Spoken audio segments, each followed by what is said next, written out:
Well, Cuba's in bad shape. Cuba relied on Venezuela for oil and for money, and nobody really knows what's going to happen with Cuba. They're doing very poorly. They're really third world all the way, and we have a lot of great Cuban Americans, and I would say Marco fits very solidly into that category. And I might ask you to say a few words about, we were discussing it before, Cuba is a very different, they don't have energy, they don't have oil, but they would live off of the oil from Venezuela, and what they do have is very strong people and very powerful people militarily, and they would protect the people running Venezuela, and they would take in a lot of money from Venezuela. Now they don't have that. They won't be taking in any money. So, Marco, what do you think?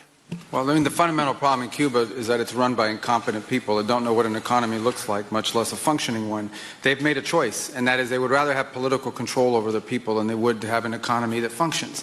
And they've gotten away with it for 60-something years because they've had donors, the Soviet Union, and now most recently Venezuela. But that's now gone.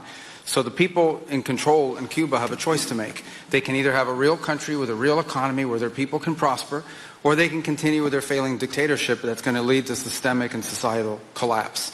So it's a very stark and dramatic choice, and it's one we hope to make the right one. We don't have an interest in a destabilized Cuba, but that would be their fault because they refuse to allow the people of Cuba to have either economic or political freedom for that matter.